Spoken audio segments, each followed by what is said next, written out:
Bien, on va commencer, sinon on va vraiment prendre du retard. Ça a déjà été un petit peu décalé.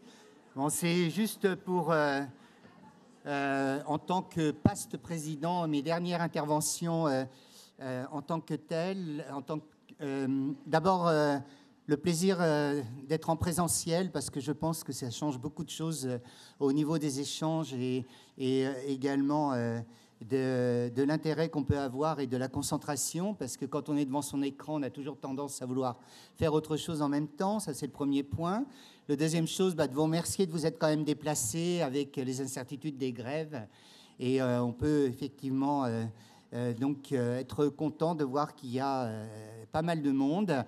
Et il y en a encore qui font la queue dehors pour avoir leur badge. Donc c'est une deuxième joie. Et puis, juste vous dire que la mucoviscidose est en plein Alors, je vois ce bouleversement que je partage, avec mais en les fait, j'ai nouveaux pas de souris, traitements, qu'il y a plein de j'ai nouvelles pas le questions qui contrôle se sur. posent, de la génétique à la tolérance de ce traitement, aux patients qui sont encore très malades, Oui, à ce qu'ils attendent. Et bien sûr, les modulateurs auront une place dans ce oui. programme de façon non négligeable. Je laisse la Oui, j'ai parole partagé à plein d'écrans.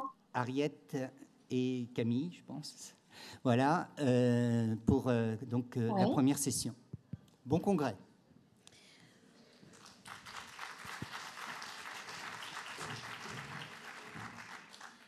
Bonjour D'accord. à Et par tous. contre, Donc, on va l'autre question, c'est que commencer du coup, j'ai pas accès à mes notes nos journées intervenants. par les actualités scientifiques et médicales. Et comme ceux qui le connaissent se sont rendus compte que je ne suis pas Raphaël Bah non, Chialou, parce eh que bien, je moi, je les suis vois pas Ariette puisque je Corvol partage du mon diapo, donc je vois la même CRCM chose que pédiatrique de les l'hôpital publics. Trousseau. Je partage Je mon suis Camille diapo. Doucet, je suis pneumologue au CRCM adulte de Lille. Et donc, on a le plaisir de pouvoir accueillir en distanciel le docteur Roditis qui va nous présenter donc l'actualité scientifique 2022-2023, lourde tâche. Personne ne va Et me voir. donc, c'est une présentation qui durera une demi-heure et il n'y aura pas de Je peux le questions faire? pour cette première session. D'accord. Je partage tout l'écran ou juste mon appli?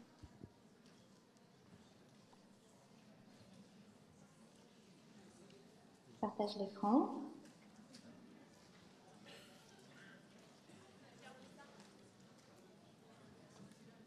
Elle est en distanciel, hein, donc en visio.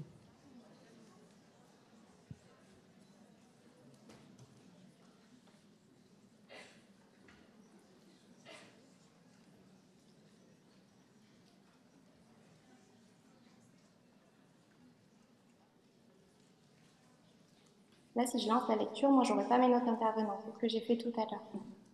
Mhm. Bon. Est-ce que je démarre? Ok.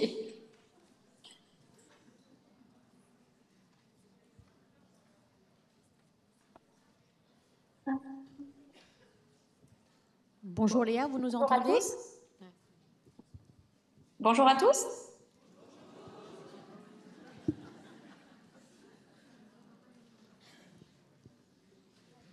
Bonjour, Alors, on vous entend, vous pouvez débuter. bonjour. J'ai l'impression qu'il y a un gros décalage entre quand moi je parle et lorsque vous m'entendez. Non, on a mis un peu de temps à répondre.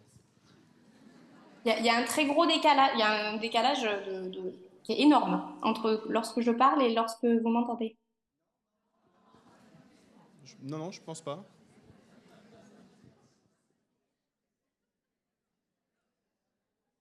C'est pas très grave, à la limite, vous pouvez commencer, puis on verra, il n'y a pas de Ok. problème, allez-y. D'accord. Allez, j'y vais.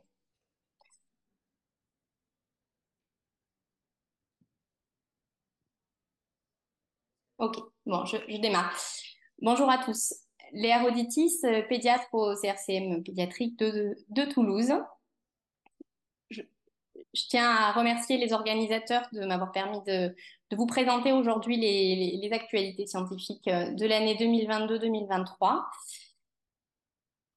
Et puis, je vous remercie évidemment d'avoir permis l'organisation en visio de ce congrès puisque je n'ai pas réussi à vous rejoindre aujourd'hui. Donc l'actualité scientifique est dense cette année encore et il n'a pas été facile de sélectionner 5 articles parmi toutes les références disponibles. Alors j'ai dû choisir des filtres. L'apport scientifique que revêtaient les publications, bien sûr, la variété des thématiques pour refléter les différentes problématiques actuelles dans le domaine de la mucoviscidose. Et puis les priorités de la recherche qui ont été proposées et récemment actualisées par la James Lind Alliance, qui est une fondation britannique. Plusieurs thématiques ont retenu mon attention. Les moyens d'intervention pour prévenir les lésions pulmonaires précoces, la réduction du fardeau quotidien lié aux soins, la place de l'exercice physique par rapport à la kinésithérapie respiratoire pour un drainage bronchique efficace, et puis l'élargissement de l'utilisation de la trithérapie par Kaftrio. J'ai donc sélectionné 5 articles. Les résultats de l'accès compassionnel au Kaftrio chez les patients sévères non delta F508 qui ont été publiés tout récemment dans le RJ sous l'égide de l'équipe du CRMR de Cochin. L'étude Simplify publiée dans Lancet Respiratory Medicine. L'étude exacte publiée dans Thorax qui, par une approche Delphi, cherche à adresser les contours de futurs essais qui compareraient activité physique et kinésithérapie respiratoire pour le drainage bronchique. L'étude Combat-CF, publiée elle aussi dans Lancet Respiratory Medicine. Et puis enfin, un cas clinique dont beaucoup d'entre vous auront peut-être déjà entendu parler, mais que je trouve intéressant par les questions éthiques qu'il soulève.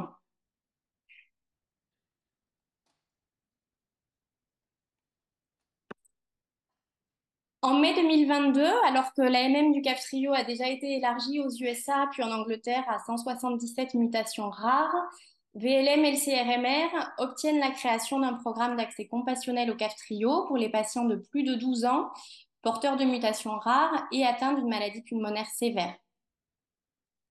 Les données à 4 à 6 semaines de traitement de 84 patients viennent d'être publiées le mois dernier dans le RJ par l'équipe du CRMR. Et je vais vous les présenter. Alors, je vous prie d'avance de m'excuser, hein, ce n'est pas un exercice évident que de présenter un article à ses auteurs, mais j'ai essayé de le faire tant bien que mal.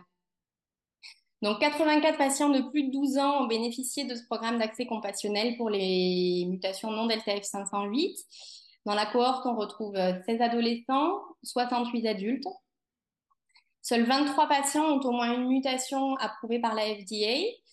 Et puis, tous les patients, évidemment, présentaient une maladie sévère avec un VEMS médian de 32% de la théorique, 42% de patients sous oxygénothérapie, 25% de patients sous VNI. Plus d'un quart des patients étaient dans un parcours de transplantation, soit parce que déjà inscrits sur liste, soit parce qu'en attente d'inscription. Les variables d'évaluation étaient la toux, l'expectoration, les besoins en oxygène et en VNI, la valeur du chlore sudoral, les données de spirométrie et le poids. Le caractère répondeur-non répondeur était évalué par un comité centralisé formé de 3 médecins du CRMR et ont été, à l'issue de cette évaluation, 45 patients ont été retenus comme répondeurs. Tous les patients qui étaient porteurs d'au moins une mutation approuvée par la FDA ont été évalués comme répondeurs. Tous les patients avec au moins une mutation N1303K ont été évalués comme répondeurs également. En revanche, tous les patients avec 2 mutations non-sens étaient non-répondeurs. Parmi les patients répondeurs, donc 45 patients sur 84, on observe une diminution médiane du chlore de 30 mmol par litre et un gain de VEMS médian de 10%. Le gain de poids médian était de 1,7 kg. Tous les patients ont rapporté une diminution, voire une disparition de la toux et des crachats. Un patient a pu être retiré de liste de transplantation et seuls 2 patients sur les 11 initialement considérés restaient considérés à inscrire sur liste. Tous les patients ont vu diminuer leurs besoins en O2 et leurs besoins en VNI. 39 patients ont été non répondeurs. Parmi eux, on retrouve tous les patients porteurs de 2 mutations non-sens. Chez ces patients, malheureusement, aucune variation du chlore sudoral significative, aucune variation significative du VEMS non plus. Certains d'entre eux ont rapporté une amélioration sur les critères cliniques que sont la toux, l'expectoration, mais cette amélioration pouvait être liée à des facteurs confondants et n'a malheureusement pas été suffisamment soutenue dans le temps. Alors, quelque chose que j'ai trouvé très intéressant dans cet article, c'est que les auteurs proposent également une estimation de la population cible du Kaftrio en France en croisant données de registre et résultats de cette étude. D'après le registre, en France, 756 patients de plus de 12 ans sont porteurs de 2 mutations non delta F508 et sont non transplantés. Vous voyez sur le graphe ici la répartition de ces patients, de ces 756 patients, en fonction de leur mutation et du coup de leur potentielle réponse au Kaftrio si on extrapole les résultats de cette étude. Vous voyez donc en vert les patients potentiellement répondeurs, avec parmi eux les patients qui avaient une mutation approuvée par la FDA, les patients qui avaient une mutation N1303K et ou les deux, et puis d'autres profils génétiques qui ont été évalués comme répondeurs. Et puis vous voyez en rouge les patients estimés potentiellement non répondeurs. Ça nous donne quand même un chiffre de jusqu'à 56% de patients qui sont actuellement non éligibles au Kaftrio et qui théoriquement, si les résultats de l'étude se vérifient, seraient en fait des potentiels répondeurs. Et ça nous fait 428 patients supplémentaires de plus de 12 ans qui pourraient théoriquement prétendre à un traitement par Kaftrio. Alors, il est entendu que les essais randomisés ne sont pas la bonne voie pour la recherche de traitement pour les mutations rares et que cette recherche doit passer par des études observationnelles comme celle-ci ou par des analyses in silico, ex vivo. Cet article apporte des données majeures pour la prise en charge des patients actuellement non éligibles au Kaftrio.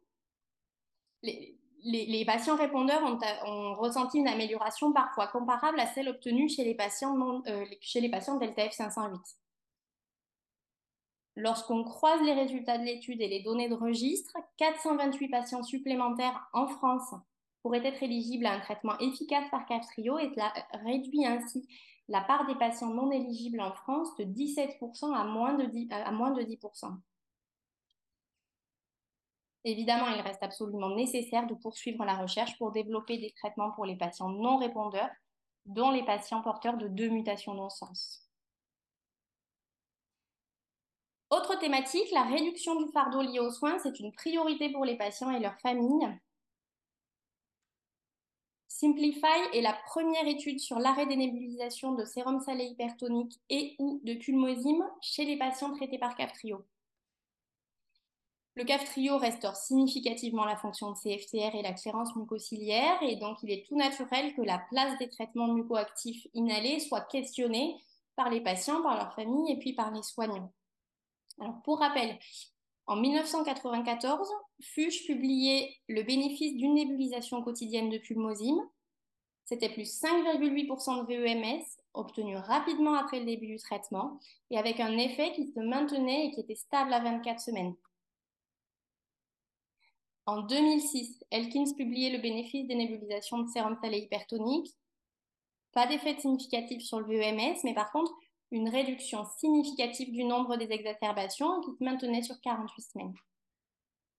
Alors aujourd'hui, les patients sous Kaftrio peuvent-ils arrêter les nébulisations de sérum salé ou de pulmosime sans impact sur leur fonction respiratoire? C'est la question à laquelle tente de répondre cette étude. 594 patients de plus de 12 ans traités par Kaftrio et nébulisation de sérum salé et ou de pulmosime ont été inclus dans 80 centres nord-américains. Les patients uniquement sous pulmosime ont participé à l'étude arrêt versus poursuite du pulmosime. Les patients uniquement sous sérum salé ont participé à l'étude arrêt versus poursuite du sérum salé. Et puis les patients sous les deux traitements ont participé à l'une ou les deux des études. Donc 370 patients dans l'étude sérum salé hypertonique. 477 patients dans l'étude pulmosime. Les patients avaient un VEMS initial conservé et stable. Et les critères de jugement, pour le critère de jugement principal, c'était l'évolution moyenne du VEMS à 6 semaines. Et puis les critères de jugement secondaire, l'évolution de la LCI à 6 semaines, l'évolution des scores de symptômes, et puis la nécessité de recourir à une antibiothérapie, une hospitalisation ou la survenue d'exacerbations pulmonaires.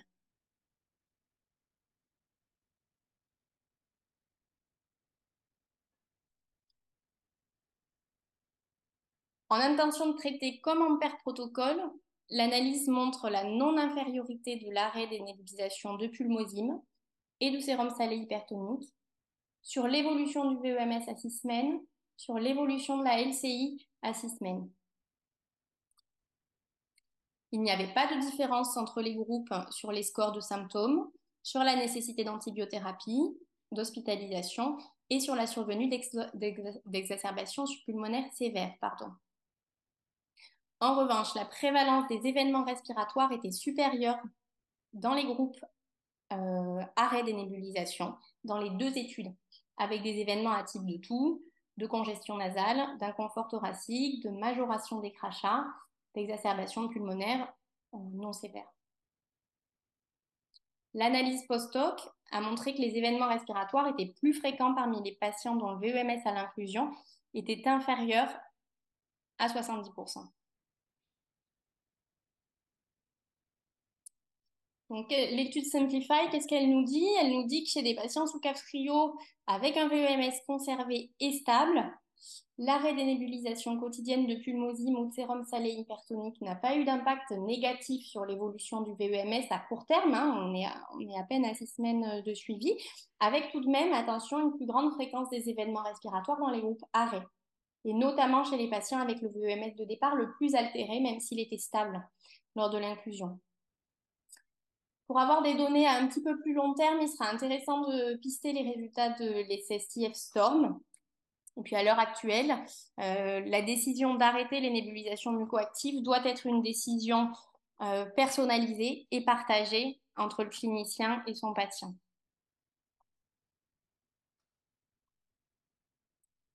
Toujours pour répondre aux besoins de réduction du fardeau des soins, l'exercice physique peut-il remplacer la kinésithérapie respiratoire pour assurer le drainage bronchique? Plusieurs équipes britanniques ont participé à cette enquête type Delphi, dont les résultats sont publiés dans Thorax. Ils ont interrogé des patients, des proches, des soignants. Alors, pour se remettre un petit peu dans le contexte, en Grande-Bretagne, l'adhésion à la kinésithérapie respiratoire, elle est très faible chez les patients de mucoviscidose, moins de 30% des patients adultes. Chez nous, la kiné respiratoire pèse lourd dans les soins quotidiens et puis on voit se creuser des inégalités d'accès aux kinésithérapeutes professionnels en fonction du lieu de vie, en fonction de l'emploi du temps scolaire professionnel. Cette enquête est une étude préalable dont l'objectif était de déterminer quel type d'activité physique on pourrait comparer à la kiné respiratoire pour de futures études comparatives. Donc, 4 groupes experts interrogés, un groupe de médecins, un groupe de kinés, un groupe de patients, un groupe de familles. Ils ont été interrogés selon la méthode Delphi sur différents items. En synthèse, les gros messages, le panel s'est accordé sur le fait que le drainage par l'activité physique pourrait remplacer la kinésithérapie respiratoire en période stable. Les réponses ont souligné l'importance du type d'activité, de son intensité, de sa durée. Le panel s'est aussi accordé sur le fait que l'activité physique dans un but de drainage doit être aérobie, durer plus de 20 minutes et être d'une intensité qui impose une respiration profonde. Le groupe des kinésithérapeutes est le seul à avoir insisté sur l'importance des manœuvres d'expiration forcée réalisées pendant ou après l'exercice pour l'efficacité du drainage bronchique. Le type d'activité, son intensité, sa durée sont des critères importants. Les types d'activités physiques qui ont fait consensus parmi le panel, vous les avez à gauche, c'est par exemple la course à pied, le squash, la natation, le cyclisme, le trampoline. Les activités non retenues par le panel, à contrario, c'était le yoga, le jardinage, l'équitation, le kayak, surf, ping-pong, marche, et il y en a d'autres. Donc exact, c'est une enquête Delphi, c'est un état des lieux, c'est la première étape vers la réalisation d'études qui pourraient comparer drainage bronchique classique et activité physique. L'activité physique, c'est un sujet qui a fait travailler cette année, qui a fait écrire cette année. Je vous mets là 2 autres références que j'ai pas du coup la possibilité d'aborder et qui sont intéressantes parce que c'est des essais cliniques et qui s'intéressent à comment mobiliser, motiver nos patients, promouvoir l'activité physique chez nos patients. Chez les plus jeunes, dans l'attente de l'accès au modulateur ou pour ceux qui n'y auront pas accès, la recherche d'actions thérapeutiques efficaces contre les effets précoces de la maladie est un acte important. Là aussi, plusieurs travaux, j'en ai sélectionné un, c'est l'étude Combat-CF. L'étude Combat-CF pose la question de l'efficacité de l'azithromycine pour retarder le développement des lésions pulmonaires structurelles chez les nourrissons. Les lésions pulmonaires structurelles liées à la muco, elles sont présentes tôt, elles sont présentes avant l'âge de 6 ans. Leur sévérité est corrélée au pronostic et à la qualité de vie. L'inflammation, notamment neutrophile, on le sait, est un élément clé de la progression de ces lésions et l'azithromycine est connue pour son activité anti-inflammatoire propre, indépendamment de son activité antimicrobienne. Alors, l'azithromycine est-elle efficace pour prévenir le développement de lésions pulmonaires chez les nourrissons diagnostiqués suite au dépistage néonatal? C'est la question à laquelle tente de répondre cette étude. Donc, 130 patients âgés de 3 à 6 mois, diagnostiqués par dépistage néonatal, ont été inclus dans l'étude. 2 groupes, soit traités par azithromycine 10 mg kg en 3 fois par semaine, soit placebo. Les 2 groupes avaient des caractéristiques similaires. Le critère de jugement principal était composite, à savoir la prévalence des bronchectasies à l'âge de 3 ans, le pourcentage du volume pulmonaire atteint, exprimé par l'algorithme Pragma-CF, à l'âge de 3 ans. Les scans étaient analysés de façon centralisée par l'équipe de Rotterdam, selon la grille Pragma-CF. Alors, juste pour se resituer, Pragma-CF, qu'est-ce que c'est? C'est une grille d'analyse standardisée des images scanners qui permet une mesure quantitative de l'atteinte pulmonaire visualisée en scan, et ça a été développé spécifiquement chez l'enfant de 1 à 3 ans. Alors, les résultats. L'étude n'a pas montré de différence entre les groupes sur le critère de jugement principal, à savoir prévalence des bronchectasies à 3 ans et score Pragma-CF de maladie de bronchectasie d'air piégé à 3 ans.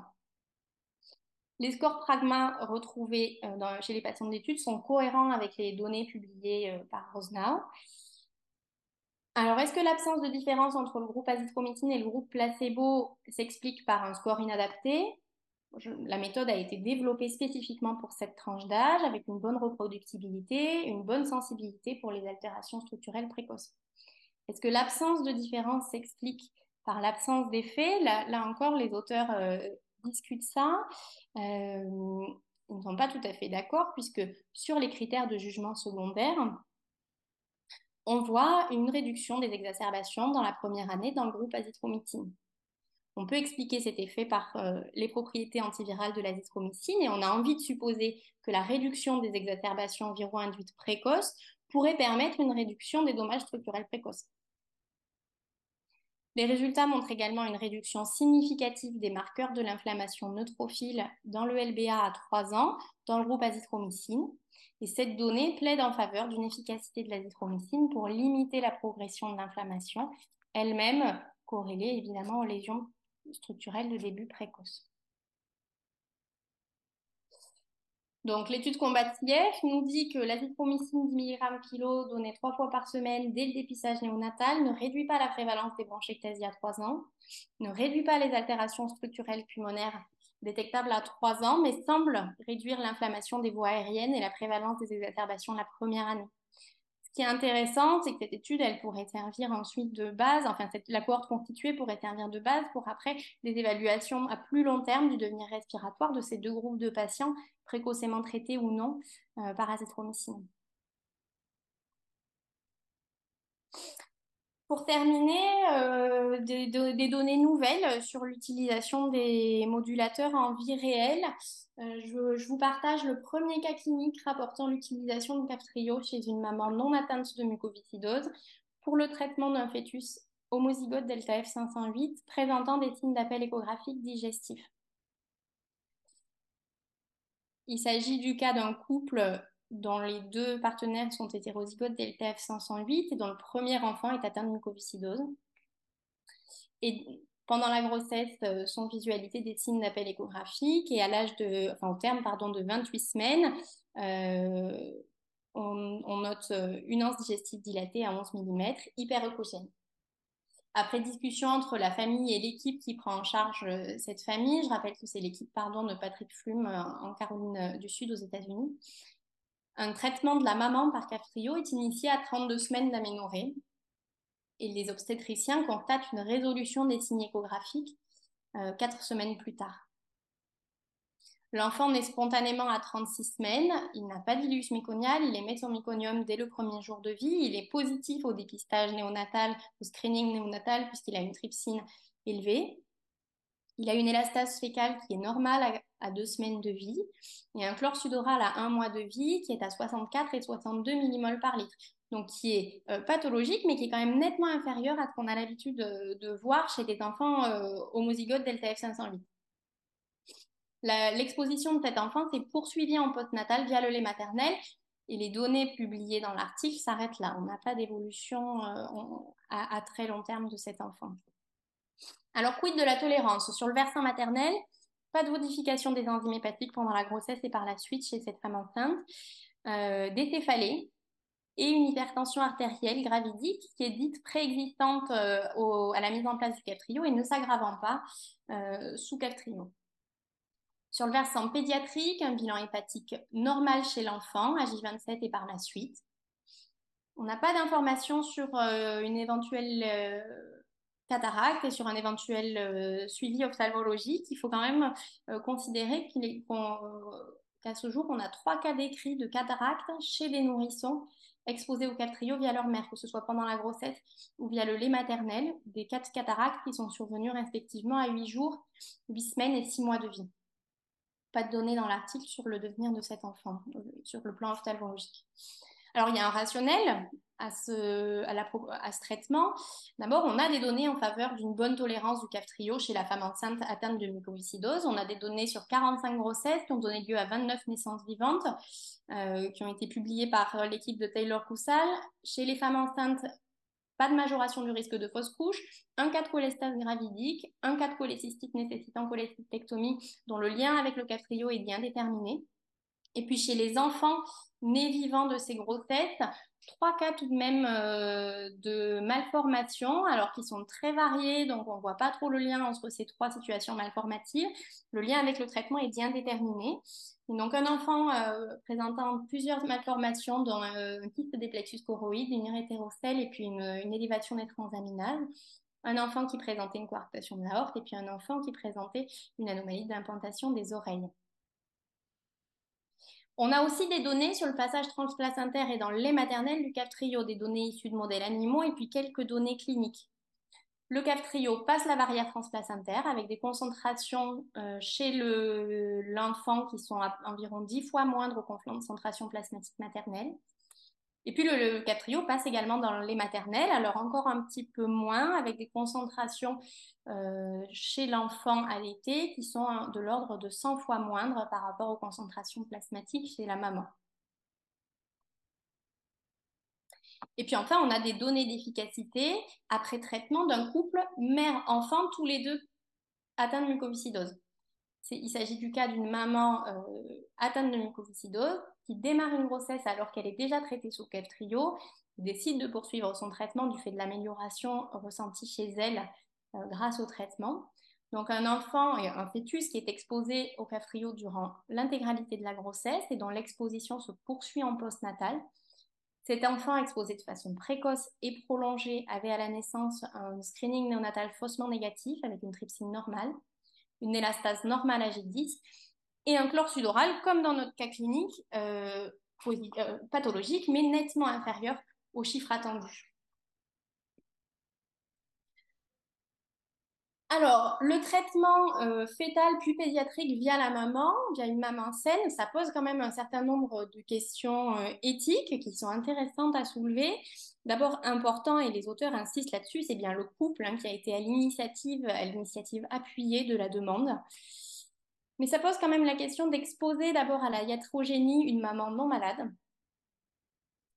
Ça pose la question de la iatrogénie chez l'enfant, un enfant qui va être exposé dès les prémices de la vie et pour une durée indéfinie à un traitement sur lequel on a quand même un recul qui reste faible. Quid d'une éventuelle cataracte? On n'a pas d'informations dans ce case report. Ça pose la question de la réversibilité de l'effet à l'arrêt de l'exposition avec une interrogation sur un éventuel withdrawal syndrome, donc syndrome d'arrêt, de retrait du traitement. Est-ce qu'on a un risque d'un quelconque rebond des manifestations cliniques chez ce bébé à l'arrêt de l'exposition, puisque dans le contexte de cet enfant, on est aux États-Unis, il pourra avoir accès au Kaftrio à partir de l'âge de 2 ans. Est-ce que l'allaitement maternel va se poursuivre jusque-là? Et puis ça pose la question des coûts. On ne sait pas qui paye le traitement. dans ce cas clinique. Ça reste une question au vu du coût du Castrio. Et puis, il serait intéressant d'avoir une espèce de comparaison médico-économique entre coût du traitement et puis coût évité du fait de l'élection d'une hospitalisation en période néonatale, d'une éventuelle chirurgie néonatale, dans le cas d'un enfant en ileus méconial. Donc, à suivre l'étude Mayflowers, qui est une étude observationnelle prospective multicentrique des grossesses sous modulateurs, qui est en cours, qui va s'intéresser à tout un tas de paramètres, et notamment au devenir des enfants dont la grossesse s'est déroulée sous modulateur jusqu'à l'âge de 2 ans. Ce sera des données qui seront intéressantes. Voilà, évidemment, cette sélection est loin d'être exhaustive, hein. Il y a tout un tas de thèmes que je n'ai pas pu aborder. Certains vont être abordés au cours de ces journées. Je vous remercie de votre attention et puis je vous souhaite un bon congrès.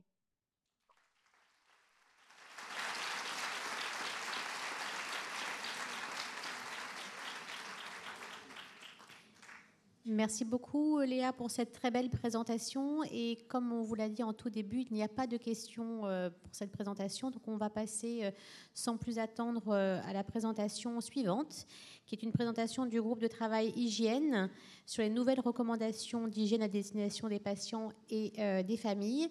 Pour cela, je vais vous demander de vous connecter au Wi-Fi puisque vous allez avoir un quiz qui va vous être posé pendant cette présentation, qui va se décliner en 3 présentations.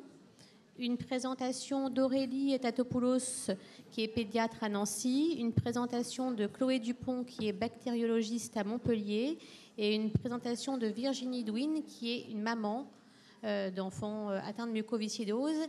Et donc, pour ceux qui n'ont pas eu le temps de noter le Wi-Fi,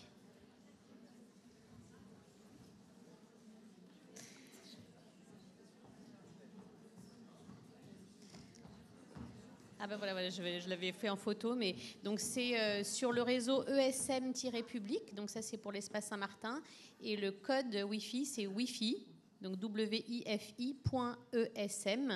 2827. Bah voilà, voilà, vous avez sur la diapo. Voilà, et donc vous avez donc une vingtaine de minutes pour la présentation, et cette présentation sera suivie d'une dizaine de minutes de questions. Merci beaucoup. On remet, donc je redis pour ceux qui n'ont pas eu le temps, donc c'est sur ESM, donc espace Saint-Martin-public, ça c'est le site, et puis donc après c'est Wi-Fi, donc wifi.esm, donc pour espace Saint-Martin 2827. Est-ce que tout le monde est OK? QR code. Ah, vous voulez le QR code aussi? Ah, oh là là, vous êtes dur là. Hein. Pourquoi vous voulez le QR code tout de suite là? Je ne pense pas que le QR code soit nécessaire, si, non? C'est pas, pour le QR code n'est pas nécessaire pour cette présentation. Si, après. Ah, si, après. Voilà, OK. Ah, voilà, pardon. Oh là là. Ah non. C'est pas ce QR code-là. On le met, nous. On va le mettre. On le met. On va le mettre. Voilà, vous le mettez. Merci beaucoup. Il n'y a pas de QR code. Pardon, il y a pas de QR code. On va commencer. On va y arriver. Merci, Ariel. On voulait déjà remercier les organisateurs de nous avoir proposé au groupe RIM de présenter l'état d'avancement des travaux du groupe. Donc le groupe RIM, c'est recommandations d'hygiène dans la mucoviscidose. Je voudrais déjà vous expliquer qu'en fait, ces recommandations, elles sont en cours de relecture. Donc, finalement, on ne va pas pouvoir vous les donner pendant cette présentation. Et le but de cette présentation, c'est de vous présenter le groupe, la méthodologie, comment on a travaillé ensemble. Et puis, on va prendre 2 exemples concrets pour vous montrer comment on a réfléchi et finalement les conseils qu'on va proposer. Donc, le QR code arrive maintenant. Voilà. C'est maintenant. Donc normalement, vous flashez ce QR code et vous allez tout de suite tomber sur une slide où ça s'écrit « La question est en attente ». Il n'y a pas besoin de mettre le code de l'événement. Ça... Oh non. Il n'y a plus de Wi-Fi? Ah, parce que tout le monde est dessus? Parce que tout le monde est dessus. Donc, quand je vous redis, je crois que c'est wifi.esm. Je sais pas. 2827. Donc, wifi.esm 2827.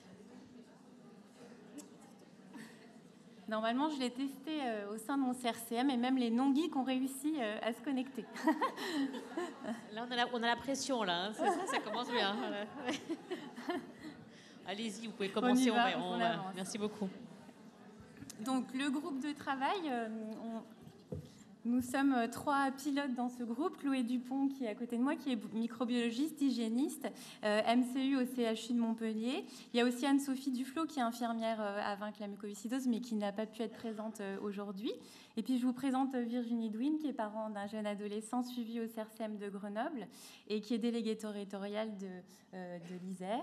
Et puis, on a dans notre groupe Véronique Laurent, qui est patiente au CRCM de Rennes, Alain Taïabali, qui est kiné à Marseille, Guillaume Touvenin, qui est pédiatre à Trousseau, Martine Hoth, qui est CMEI à Strasbourg, Suzy Gonzaume, qui est infirmière en pratique avancée à Robert Debré, et puis Pierre Cassier, qui est microbiologiste et hygiéniste, qui fait partie de la Société française d'hygiène hospitalière et qui est au CHU de Lyon. Donc pour vous expliquer comment s'est créé et organisé le groupe, l'idée est venue en juin 2019 au Congrès européen à Liverpool. En fait, c'est Christophe Marguet qui m'avait proposé de monter ce groupe. Je pense que je ne me rendais pas compte du défi quand j'ai accepté. Et lors de ce congrès, j'ai aussi rencontré Chloé et on a commencé à réfléchir à la constitution du groupe avec Anne-Sophie. Et on a pu faire notre première réunion en présentiel le 24 janvier 2020. Et puis, comme vous le savez, le Covid est arrivé et on a finalement continué à travailler en distanciel à partir de juin 2020 avec une réunion par mois jusqu'à début d'année 2023. Alors hier, j'ai compté pour se rendre compte, ça fait un peu plus de 90 heures de visio sur les 2 ans et demi, donc c'est vrai que c'est pas mal. Et on ne compte pas le travail personnel de chacun à côté de tout ça. Et donc la relecture a commencé début février, on était plein d'optimistes, on s'est dit pour les journées scientifiques on sera prêt, mais en fait cette relecture elle demande du temps et puis on veut approfondir certains sujets, donc on préfère la poursuivre. Et d'ailleurs on va demander des volontaires en fin de présentation si vous voulez nous rejoindre pour nous aider à relire. Et en effet, quand vous voyez finalement l'évolution du groupe, le CAF Trio est apparu après le début du travail. Et donc la question est toujours ouverte par rapport à comment on va adapter ces conseils pour les patients qui sont actuellement sous CAF Trio. Alors, première question, pour avoir un état des lieux au sein des CRCM. Au sein de votre CRCM, donnez-vous des recommandations d'hygiène aux patients? Oui ou non?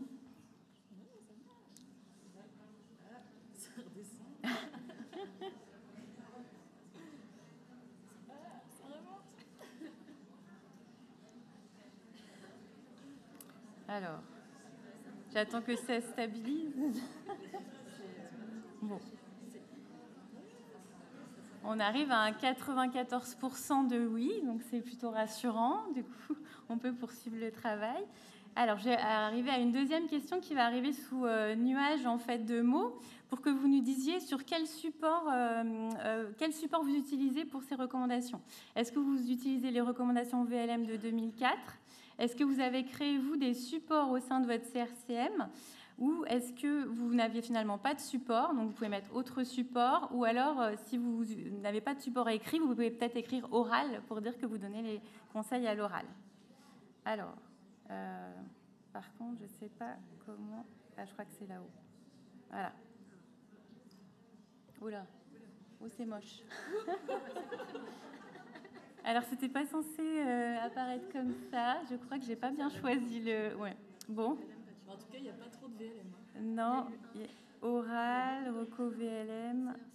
Ouais. Bon, désolé là. Oral ou CRCM? Ouais, c'est beaucoup d'oral. Beaucoup d'oral, hein. Énormément. Bon, pas de support écrit. Il y a quelques VLM quand même. Oui. Voilà, reco VLM. C'est où en bas? Ah là, voilà, pardon, j'ai pas eu l'habitude de l'écouter. Ah, merci. Merci Christophe. Donc c'est oral surtout. Et c'est plus beau comme ça. Oral sort en premier en fait. Hein. Alors, Donc, pour entrer dans le vif du sujet, quand on parle d'hygiène, la définition de ce terme, c'est l'ensemble des principes et des pratiques qui tendent à préserver ou à améliorer la santé et l'ensemble des mesures destinées à prévenir les infections. Donc, l'objectif des conseils d'hygiène du groupe RIM, c'est vraiment de mettre à jour les recommandations d'hygiène de 2004 à destination des patients et de leurs proches et d'apporter les éléments bénéfices-risques qui vont permettre de donner une information éclairée. On voudrait aussi harmoniser les recommandations données par les CRCM pour éviter les divergences entre les soignants et puis simplifier les conseils pour pouvoir les intégrer dans le quotidien et ne pas interdire. Alors, quand on a commencé à travailler, on a réfléchi sur la notion de risque, puisque c'est une notion qui est complexe. Finalement, les bactéries qui colonisent les voies respiratoires peuvent être présentes dans l'environnement.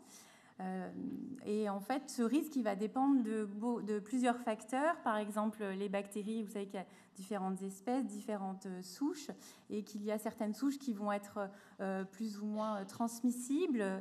Il y a aussi probablement la notion de la concentration de la bactérie qui est importante, et aussi si le patient est en contact une fois ou s'il est en contact de façon chronique à cette bactérie.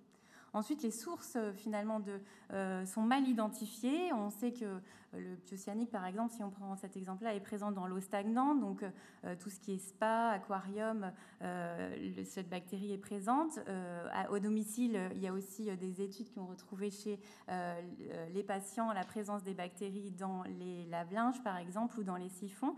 Mais on n'a pas finalement d'études scientifiques qui montrent à quel endroit, quelle est la source la plus fréquemment présente dans cette contamination-là. Et puis le mode de contamination est aussi mal connu. Finalement, potentiellement, il y a une contamination par les mains et donc par le contact, et aussi, bien sûr, la contamination par voie respiratoire.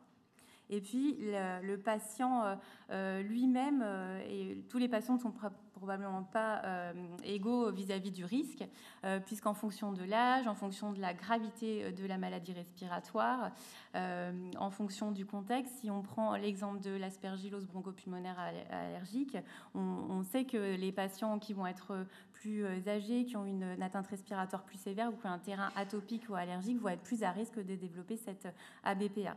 Donc le patient lui-même, il y a des patients qui sont plus susceptibles que d'autres.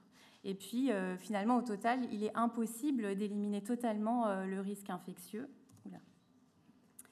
Et on va essayer d'avoir une balance bénéfice-risque au quotidien. Bonjour à toutes et à tous.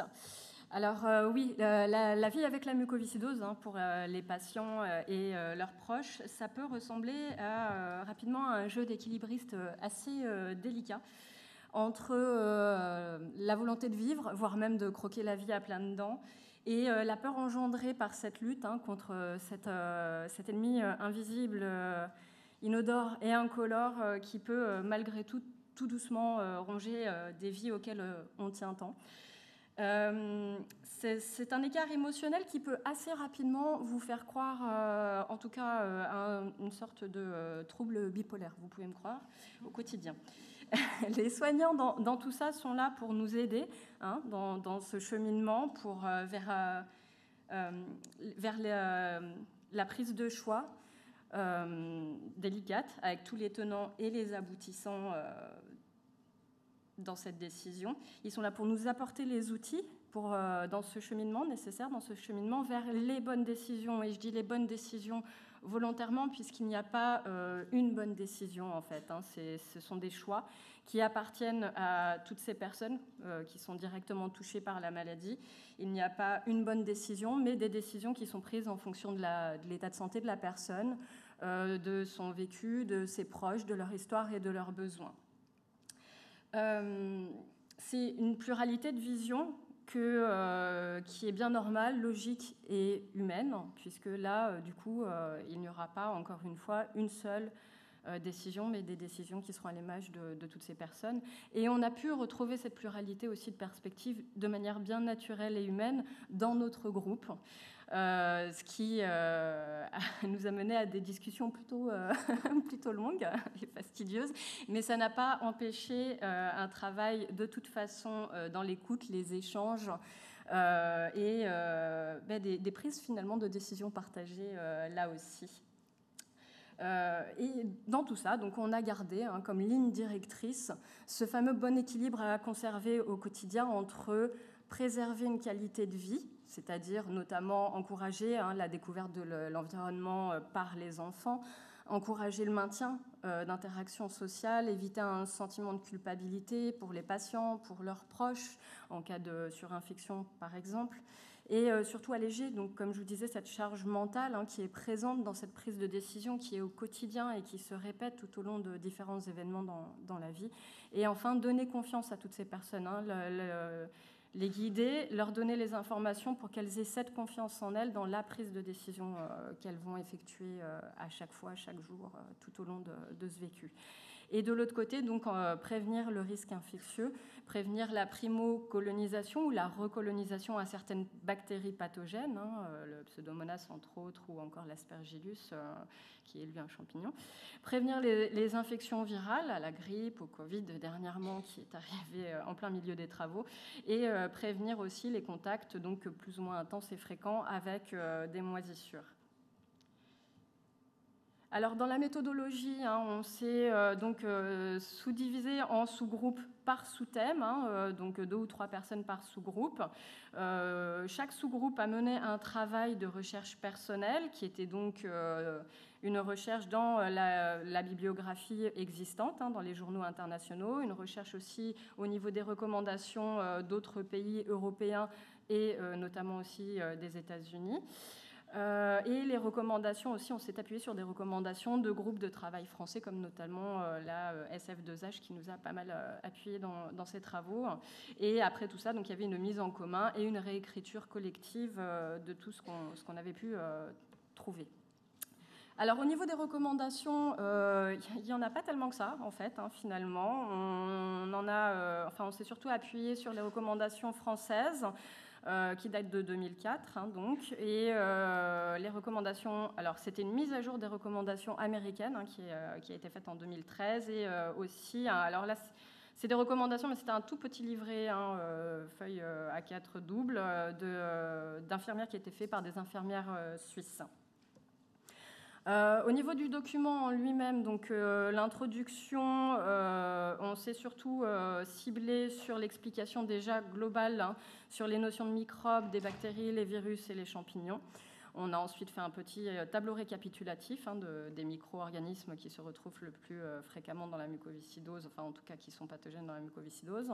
Et on a suivi avec une explication sur les produits d'entretien, en essayant surtout de mettre en lumière la différence entre nettoyer et désinfecter, puisqu'on ne peut pas désinfecter quelque chose qui n'est pas nettoyé et qu'il faut bien faire la différence entre les deux. Donc on a bien expliqué les différences notamment entre le vinaigre et la javel par exemple.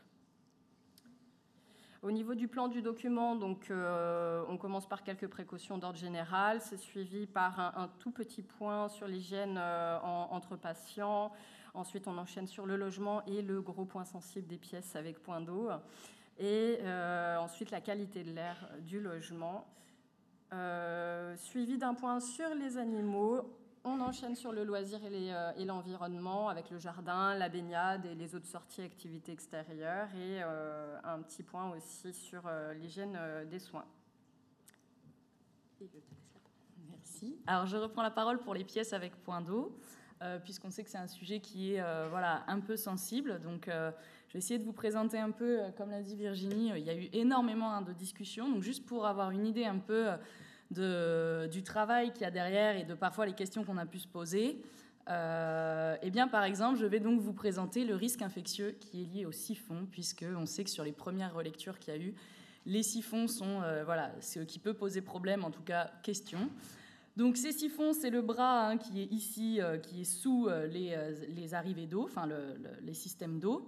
Et en fait, il y a de plus en plus d'études qui font des systèmes expérimentaux d'aérosolisation à partir des siphons, qui prennent des lavabos stériles, ils mettent dedans une quantité de bactéries connues, et ensuite, hop, ils font tomber de l'eau dedans, et ils regardent jusqu'où les projections vont. Donc il y a pas mal d'études là-dessus, et vous voyez que ce soit les surfaces externes ou les surfaces internes, vous voyez qu'ici il y a des géloses qui vont jusqu'à 1 mètre autour du point d'eau. Les bactéries se retrouvent par aérosolisation autour du point d'eau. Il y a une étude qui a modélisé, ils ont pris un siphon stérile, Et ils ont regardé son évolution et sa contamination, sa colonisation sur 8 jours. Et ils ont montré qu'à partir de 8 jours, il y avait la formation d'un biofilm solide qui ne peut être enlevé après que par contact mécanique, même si on peut du coup diminuer avec certains désinfectants. Donc, je vous ai mis aussi une étude ici qui a donc pris un siphon, sa contamination basale, et ensuite ils ont mis donc en orange de la javel dans les siphons et ils ont regardé à quelle vitesse ça se recolonisait. Ils ont montré qu'à partir, donc ça c'est le basal de la contamination du siphon, ça descend à J0 avec la javel, ça remonte doucement et ils estiment qu'à J3, on est déjà à peu près revenu à la contamination initiale.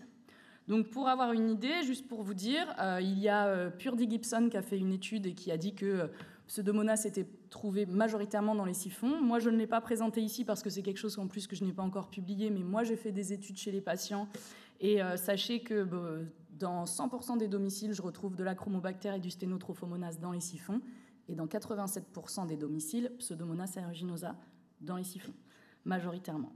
Et les lave-linges. Du coup, juste pour vous montrer, vous vous doutez que ça a été des discussions très très longues et très très appuyées sur qu'est-ce qu'on fait, qu'est-ce qu'on propose, voilà, alors que pour nous c'est du coup quand même une zone d'exposition. Donc nous on a proposé de mettre de la javel à 0,5% dans les siphons 2 fois par semaine. Ici, la semaine dernière, j'ai dévissé mon siphon de salle de bain, ce que je n'avais pas fait, je reconnais depuis longtemps, et voilà ce que j'ai obtenu, c'était comme ça. Et du coup, on aimerait savoir, puisqu'on sait que ça pose un peu problème, cette recommandation, on aimerait savoir, maintenant qu'on vous a présenté cela, comment vous vous positionneriez et ce que vous auriez décidé à notre place. Donc vous avez le droit de dire que vous ne feriez pas de conseil particulier dans les siphons. Une désinfection 1 fois par mois, 1 fois par semaine, 2 fois par semaine ou 3 fois par semaine. Et on vous laisse nous dire.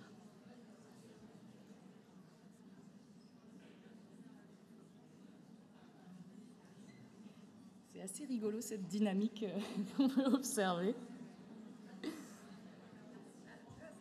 Ouais.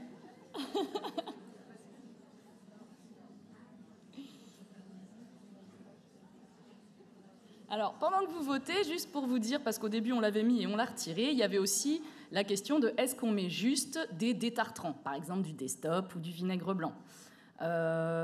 Finalement, donc ça c'est aussi une recommandation, puisque plus il va y avoir de calcaire ou autre, plus le biofilm va pouvoir se mettre en dessous.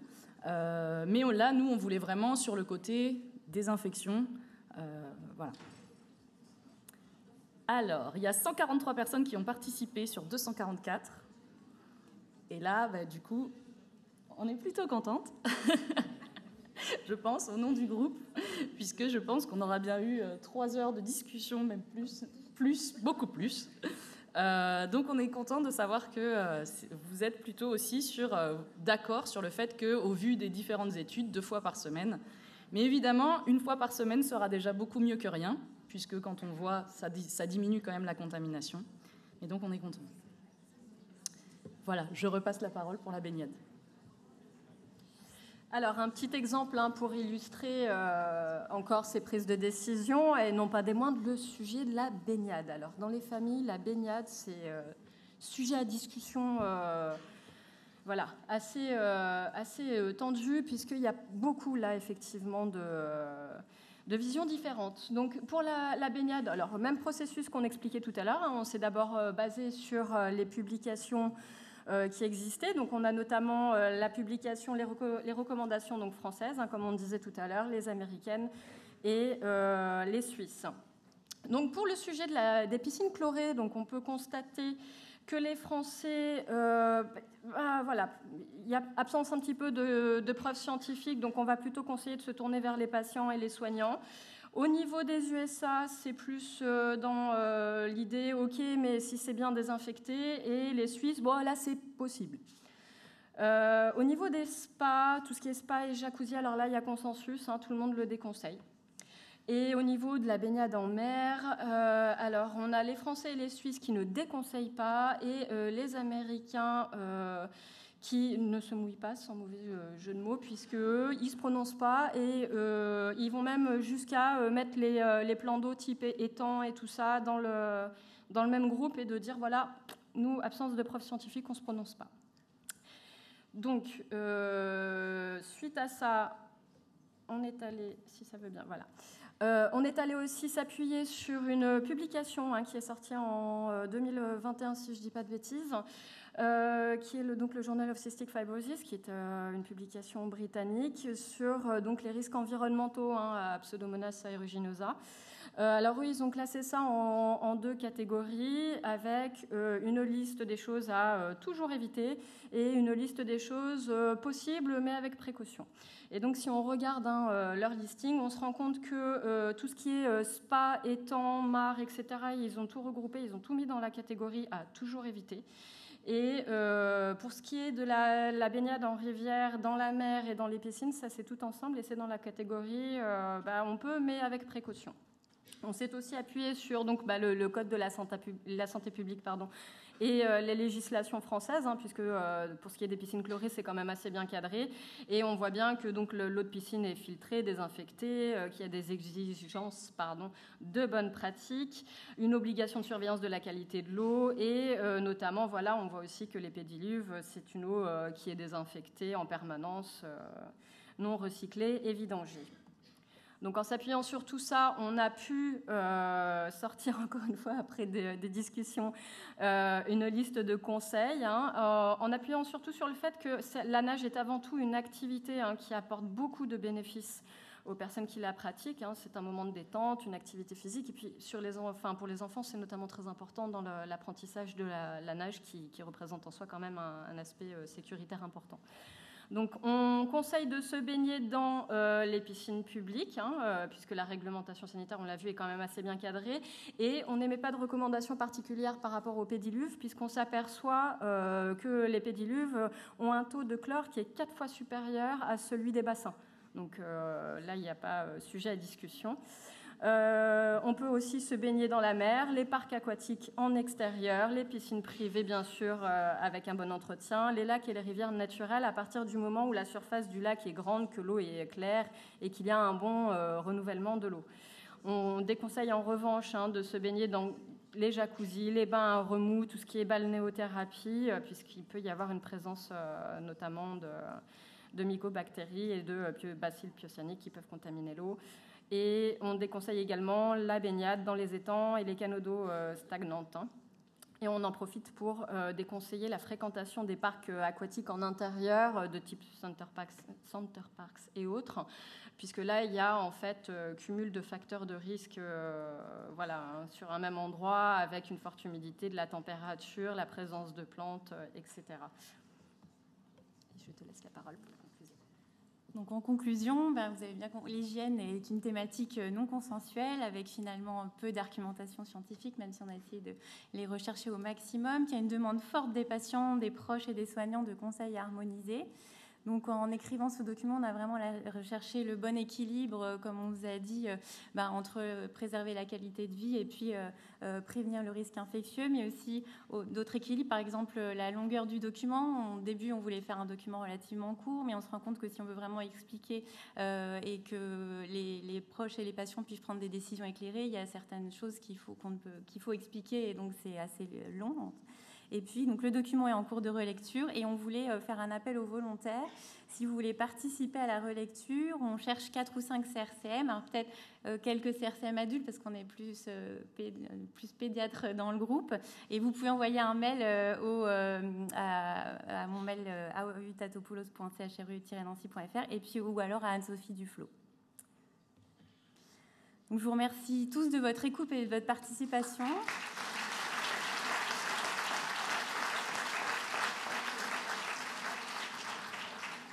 Je voulais juste en profiter pour remercier tout le groupe parce que vraiment, c'est très agréable de travailler tous ensemble. Les discussions sont très enrichissantes. Et je voulais en profiter pour proposer à Guillaume et à Suzy de nous rejoindre pour répondre aux questions.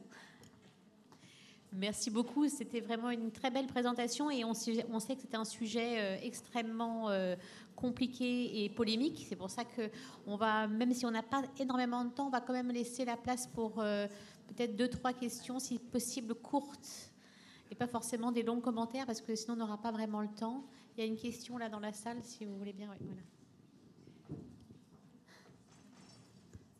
Je ne veux pas demander la prière de données qui ne sont pas encore publiées, mais quand vous dites 100% des patients qui ont du maltose de la chromobactère, certainement parmi eux, il y en a certains qui font déjà la désinfection des siphons à l'eau de javel. Est-ce que clairement, en fait, il y a une modification de l'inoculum bactérien chez les patients qui appliquent les conseils d'hygiène qu'ils ont eus et les autres? Alors déjà, pour la chromobactère, il y a aussi beaucoup d'espèces différentes. Ce n'est pas forcément les espèces qui contaminent les patients. Alors juste pour vous dire, au départ, il y a des patients chez lesquels je suis allée, puisque moi je travaille particulièrement sur Achromobacter, qui étaient déjà, eux, colonisés chroniquement par la bactérie. D'ailleurs, juste pour dire une information qui est assez intéressante, c'est qu'en fait, la bactérie du patient n'était pas présente dans l'environnement, laissant suggérer qu'en fait, elle est adaptée aux poumons et qu'elle n'a pas la capacité de survivre dans l'environnement, donc ce qui est plutôt rassurant sur la transmission entre patients. Au niveau des recommandations Javel, je vous avoue qu'en effet, il y avait quelques patients qui le faisaient, mais c'était pas... En fait, voilà, les mamans me disaient, c'est quand j'y pense. Il n'y avait pas une fréquence notable. Je vous avoue qu'on n'a pas dénombré, donc je ne peux pas trop vous dire, voilà, au niveau de l'étude, entre ceux qui désinfectaient plus que les autres, vu qu'on n'a pas dénombré, c'était un peu plus compliqué. Mais merci pour votre question. Alors, en attendant qu'il y ait une question dans la salle, j'en ai une question qui est posée en distanciel par Léa Roditis, qui se pose la question: est-ce que vous avez émis des recommandations quant à l'entretien des rhinolaveurs de type rhino-horn et Respimer? Oui, ça fait partie des recommandations de l'hygiène de soins. C'est vrai qu'on n'a pas pu tout présenter là. Pierre-Régis Burgel-Cochin. D'abord, bravo, parce que s'attaquer à un sujet comme ça, c'est pas facile, hein, et c'est sans doute important. Je suis un tout petit peu gêné par un élément. Globalement, ce qu'on dit, c'est l'environnement du malade est contaminé, en particulier les siphons. Et donc, ok, c'est bien, on trouve des bactéries dans les siphons, on sait bien que c'est toujours l'histoire. Est-ce que c'est le malade qui contamine son environnement, le malade qui est contaminé par son environnement? Bon, ça d'accord. Mais globalement, ce qu'on dit, c'est... Ce qui est important, c'est le malade, et il y a un risque qui se contamine avec son siphon. Ok.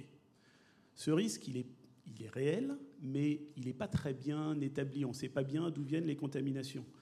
Et moi, je suis un tout petit peu gêné par la recommandation Javel, hein, parce que globalement, d'une certaine façon, pour éliminer un risque théorique d'infection par les bactéries, on ajoute un risque d'exposition à l'eau de Javel. Or, quand on a... il y a toute une littérature sur les femmes de ménage, sur les infirmières dans les hôpitaux qui ont des pathologies respiratoires professionnelles, d'exposition, etc., liées à l'utilisation de produits ménagers. Et donc, qu'est-ce qu'on sait de l'innocuité de ce type de recommandations? Me voilà. Alors, vous vous doutez, ça, c'est aussi des discussions bien houleuses que nous avons eues. Le problème, c'est qu'en fait, la majorité des produits sont quand même irritants au niveau pulmonaire, surtout les produits qui contiennent des ammoniums quaternaires, qui ont un côté allergisant que n'a pas la Javel. C'est vrai que la Javel est irritante, mais il n'y a pas le côté allergisant, alors que les ammoniums l'ont. C'est vrai que c'est une discussion qu'on a eue qui était un peu controversée là-dessus. Du coup, on a bien expliqué aussi dans les recommandations. En fait, cette Javel, elle doit être utilisée diluée. Donc, on a bien déjà donné des recommandations du fait qu'on met la Javel dans l'eau et non l'eau sur la Javel pour éviter qu'il y ait des expositions. Et on a dit aussi que, par exemple, il y a des gens qui vont pouvoir avoir tendance à se dire « Bon, allez, c'est dimanche, je fais tout d'un coup, je détartre et je mets ma Javel. » Et là, c'est là qu'il y a encore plus de risques. Parce qu'en fait, il y a une possible interaction entre les produits caustiques et la Javel. Donc, on a essayé de faire des recommandations là-dessus. Je suis tout à fait d'accord avec vous. Il y a quand même un risque au cas où irritant pulmonaire. Mais on a choisi le parti de se dire que peut-être au moins celui-là n'a pas le côté allergisant. Mais c'est vrai. Et vous avez raison, la contamination à partir des siphons, elle n'est pas prouvée. Mais les sources ne sont pas prouvées non plus. Et donc, il faudrait plus, ça, là-dessus, on est tout à fait d'accord sur le fait qu'il faudrait plus d'études sur les sources d'exposition et l'acquisition.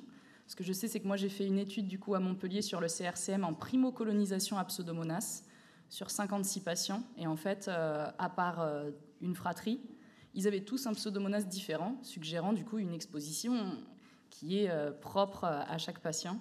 Et donc on s'est dit peut-être l'environnement domestique, sachant qu'on le trouve. Mais c'est vrai que ce n'est pas prouvé, vous avez raison. Merci. On a une question. Alors j'aurais une question assez rapide. Nous sommes enseignants au centre scolaire à l'hôpital des enfants à Bordeaux. Et en fait, on voulait savoir, dans le cadre scolaire, est-ce que vous avez pour projet de faire peut-être une plaquette plus simplifiée à destination des établissements scolaires et qui pourrait peut-être être mis aussi sur le site EduScol, puisqu'il n'y a pas pour l'instant de pays étiqueté mucoviscidose. Oui, alors du côté hygiène, on en a discuté. En fait, comme c'est quand même relativement compliqué, pour l'instant, on n'avait pas mis la thématique école, travail, mais c'est vrai que les premiers retours de relecture étaient vraiment qu'il faut parler de ce sujet.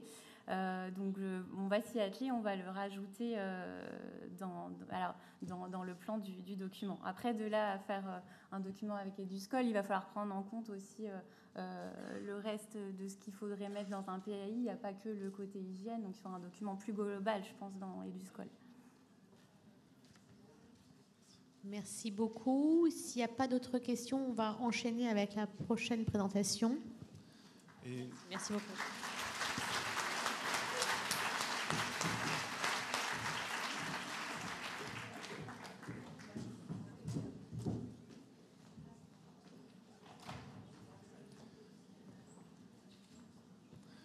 Nous avons le plaisir d'accueillir le professeur Kessler qui va nous présenter la position de différentes sociétés savantes sur la stratégie de dépistage du diabète dans la mucoviscidose. Merci beaucoup. Le diaporama. Bien, en introduction, en tous les cas, merci beaucoup pour l'invitation à vous présenter les données de ce référentiel qui a été fait par le groupe diabète de la Société française de la mucoviscidose. Et aussi, je voudrais vraiment manifester mon plaisir à vous voir tous, puisque comme précédemment, notre groupe a été réactivé pendant le Covid. Et je dois bien avouer que tout ce travail a été fait par visio, et ça fait vraiment un bien fou de voir des têtes en vrai. Voilà. Alors, pourquoi un référentiel du dépistage du diabète de la mucoviscidose? Et vous allez le voir, un certain nombre de points que vous connaissez déjà vont être abordés. Je vous présenterai après les différents tests de dépistage, les avantages et leurs limites. Et enfin, terminerai par la proposition de stratégie de dépistage du diabète de la mucoviscidose et d'un parcours patient établi par le groupe de travail. Alors, pourquoi un référentiel sur le dépistage du diabète de la mucoviscidose? Vous le savez, les CRCM sont confrontés à un nombre croissant de patients qui sont concernés par les anomalies de la tolérance au glucose en raison de l'espérance de vie qui augmente des patients. Le profil métabolique de ces patients, on commence à entrevoir qu'ils vont se modifier avec la venue des modulateurs du CFTR. Au plan physiopathologique, maintenant, les données ont considérablement progressé et on a vraiment une vision très claire de ces anomalies précoces qui renforcent la nécessité d'un dépistage très précoce des anomalies de la tolérance au glucose. Enfin, également, au-delà de l'impact sur la maladie, et j'ai vraiment été très, très impressionnée par la présentation sur la grossesse, maintenant, la grossesse, dans le cadre de la patiente ayant une mucoviscidose, donc, est vraiment un quotidien. Moi, c'est ce que je vis en diabétologie, en tous les cas. Et enfin, les recommandations actuelles, et ça, c'est ma casquette de diabétologue, eh bien, en fait, elles ne prennent pas en compte les nouveaux outils de la diabétologie moderne. Alors, l'espérance de vie des patients augmente de façon importante, et là, je rapporte un travail tout récent qui a comparé cette espérance de vie pendant la période 2015 à 2019 sur la base des cohortes qui ont été faites en France, en Australie, au Canada et en Nouvelle-Zélande. Et vous voyez que l'âge médian de survie en France est de 65,9 années pour la période 2015-2019. Donc ça, c'est un élément extrêmement important puisqu'il est en compte dans cette étude où on voit que cette espérance de vie est nettement supérieure aux autres pays. L'argumentaire était la facilité d'accès à la transplantation pulmonaire en France, c'était l'élément retenu, mais donc on voit bien la préoccupation que tout le monde va avoir dans les années à venir. L'impact des modulateurs du CFTR, on commence également à entrevoir leur effet, et dans cette étude de 134 patients ayant eu un traitement par modulateur pendant 12 mois, comme vous pouvez le voir ici, on a une augmentation du nombre de patients en surpoids, une augmentation de patients obèses. L'ensemble des paramètres métaboliques s'améliore. Alors là, un élément très intéressant, c'est de voir que lorsque le patient n'a pas de diabète de la mucoviscidose, vous voyez, sur la glycémie et l'hémoglobine A1C, on a une amélioration du statut glucidique, mais lorsque le patient a un diabète de la mucoviscidose, donc un trouble plus prononcé, eh bien, il n'y a pas dans cette étude d'impact des modulateurs sur les troubles glucosés, alors que l'ensemble des autres paramètres lipidiques s'améliorent. Au plan physiopathologique, c'est maintenant clairement établi que le diabète secondaire à la fibrose kystique du pancréas avec remaniement des îlots est maintenant à une phase très très évoluée de la maladie en ce qui concerne le trouble glucosé. Mais ce que l'on sait, c'est que très précocement, dès la naissance, on aura une diminution de l'effet incrétine par l'insuffisance pancréatique exocrine, on aura une infiltration et une inflammation intra-insulaire, on aura une dysfonction de CFTR dont on sait qu'elle va générer un trouble de l'insulinosécrétion, associé à également certaines prédispositions génétiques, notamment du diabète de type 2, qui vont concourir à l'insulinorésistance, et tous ces éléments vont concourir à l'insulinopénie. Donc on est dans le cadre de troubles beaucoup plus subtils de la tolérance glucosée que la simple destruction de la cellule bêta par le remaniement pancréatique exocrine. Au plan de la grossesse, alors là, les données des registres montrent une évolution extrêmement importante. Vous voyez, c'est les données du registre donc de la mucoviscidose internationale en 2021, où on a vraiment une explosion du nombre de grossesses. Un élément important aussi chez ces femmes, c'est d'évaluer les facteurs de mortalité et de complications materno-fétales, notamment pendant la grossesse. Et vous voyez que dans cette étude de 2000 à 2019, où ont été évaluées les données des bases de données américaines aux États-Unis, et où on a évalué les facteurs qui concourent aux complications materno-fétales chez ces femmes. Et bien sûr, ce qui sort en premier, c'est l'atteinte pulmonaire. Bon, ça, on peut s'entendre. Mais surtout, vous voyez que l'existence d'un diabète multiplie par 3 les complications materno-fétales. Donc, c'est une préoccupation qu'il va falloir intégrer à la prise en charge de nos patientes. Enfin, les nouveaux outils de la diabétologie moderne, maintenant, la mesure continue du glucose que la majorité d'entre vous connaissent est le standard, c'est le standard maintenant de l'évaluation du contrôle glycémique en diabétologie, avec la possibilité d'avoir des capteurs beaucoup plus conviviaux, beaucoup moins douloureux, beaucoup plus faciles d'accès, qui permet d'avoir des enregistrements quotidiens avec, vous voyez, les différents dispositifs que l'on a rapportés dans le référentiel. Alors, enfin, sur la base de tout ça, quels sont les avantages et les limites des tests actuels qui ont amené le groupe de travail à réfléchir sur un référentiel? Tout d'abord, quelles sont les recommandations que l'on a à notre disposition? Les recommandations, vous le savez, elles datent de 2010 pour les recommandations dans le domaine de l'adulte, de 2018 et tout récemment, en 2022, on a des recommandations du dépistage du diabète chez l'enfant et chez l'adolescent. Les recommandations préconisent le recours à l'hyperglycémie provoquée par voie orale avec la mesure de la glycémie à T2 heures ou dans des formes plus graves de la maladie à partir de 10 ans et dans des formes plus graves de la maladie avant 10 ans, on peut recourir à cet AGPO. Ce sont des normes classiques que vous connaissez. Alors, que disent les toutes nouvelles recommandations? Parce que ça, c'est un point important. Celles donc qui ont été publiées en 2022. Le premier élément de la recommandation, la première donnée, c'est l'AGPO n'est pas recommandé pour le diagnostic du diabète de la mucoviscidose en raison de sa faible sensibilité avec un niveau de preuve C. L'HbA1c, pardon. Deuxième élément, le dépistage du diabète doit continuer à être fait par l'AGPO. Troisième point, cet AGPO doit être annuel à partir de l'âge de 10 ans. Donc jusque-là, pas beaucoup de modifications. Une ouverture de porte quand même par ces recommandations. Il n'y a pas d'évidence suffisante pour recommander la mesure continue du glucose ou d'autres formes de dépistage actuellement à la place de l'AGPO, mais des études sont nécessaires. Enfin, les recommandations, là, l'ensemble du groupe reconnaît que la GPO est difficile, il y a des barrières à sa réalisation et des recherches donc supplémentaires doivent être développées pour développer de nouvelles modalités de dépistage. Donc on voit bien là, vous voyez, ils sont à mi-distance entre la GPO qu'il ne faut pas lâcher et puis des nouvelles modalités que l'on va pouvoir mettre en place.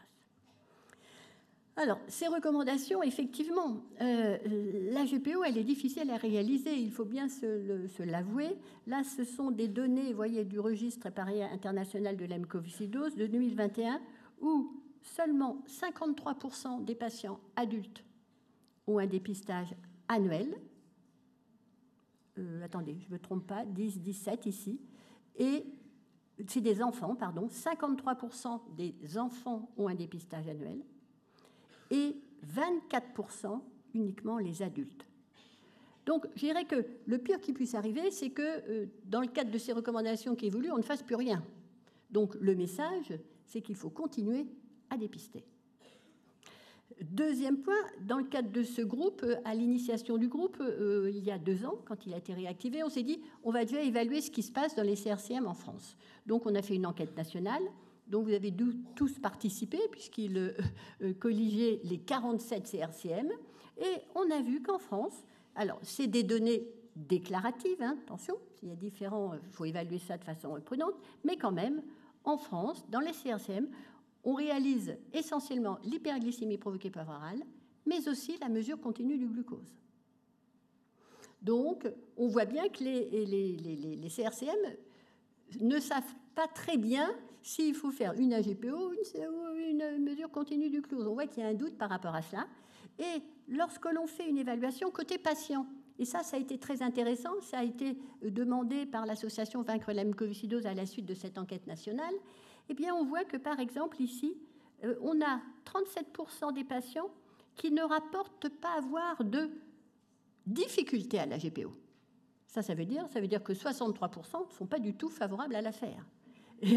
Et que les centres pédiatriques, eh bien, on a les mêmes chiffres.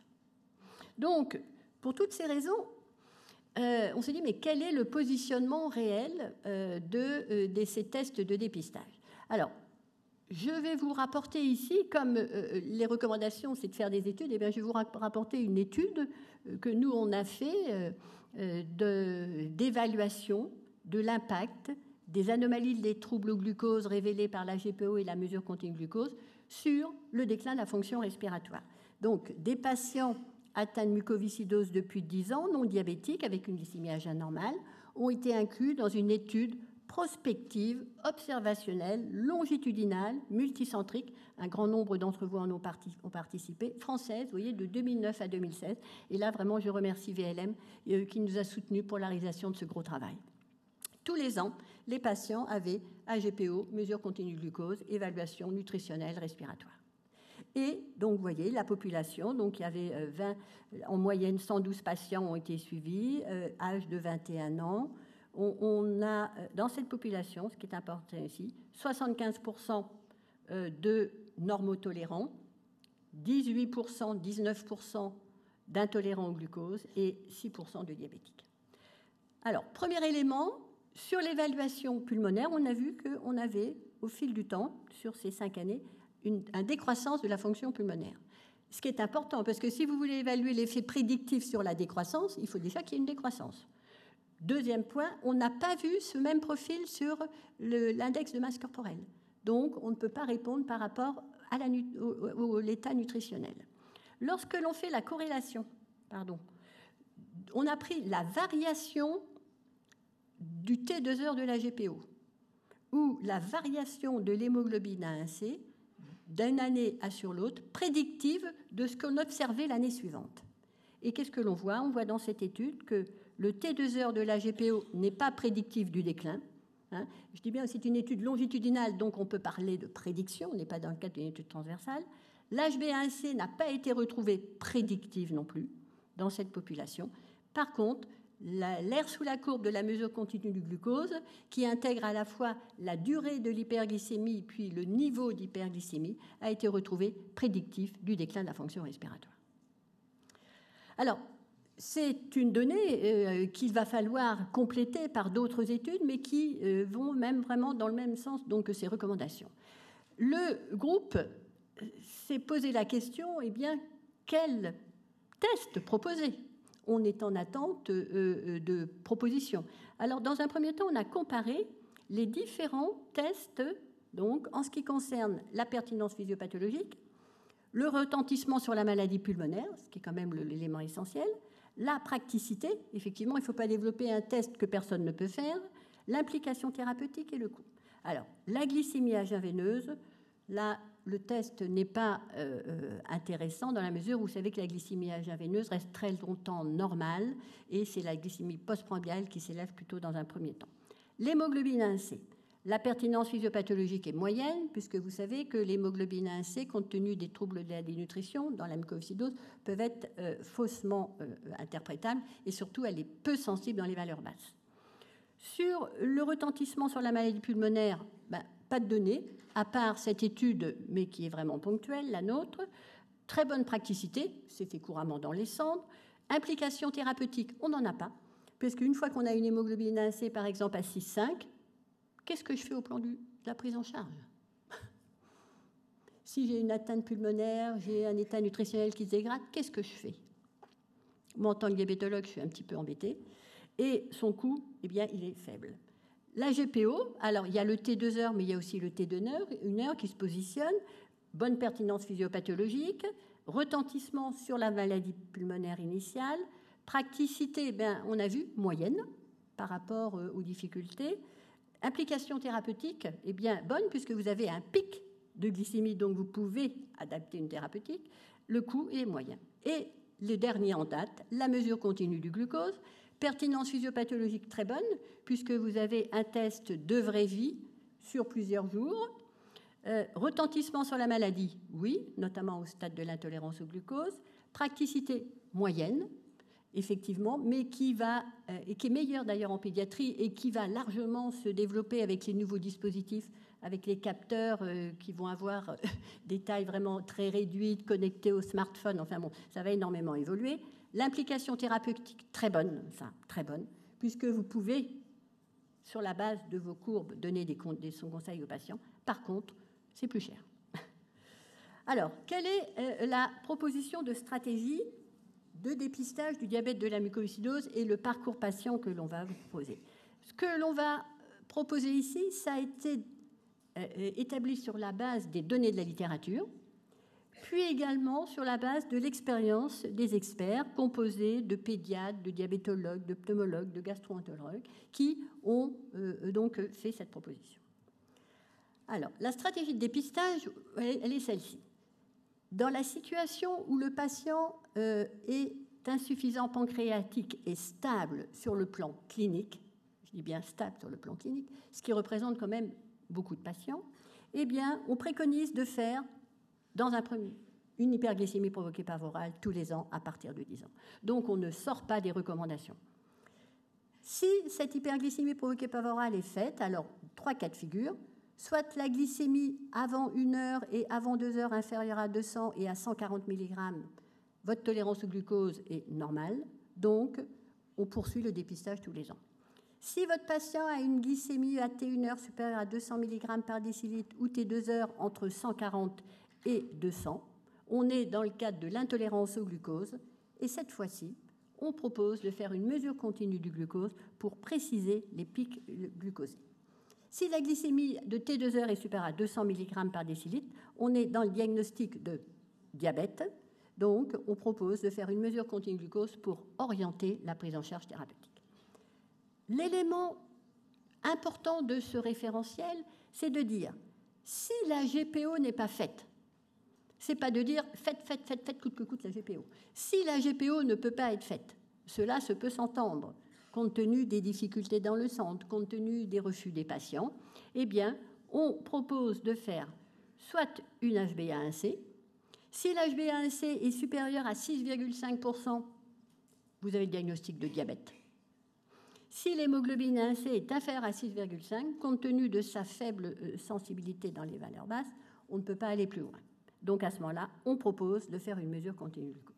Et pour les centres qui ne souhaitent pas faire d'HbA1c, ou pour lesquels l'HbA1c ne pourra pas être correctement interprétable dans le cadre de grande dénutrition, à ce moment-là, on propose une mesure continue du glucose.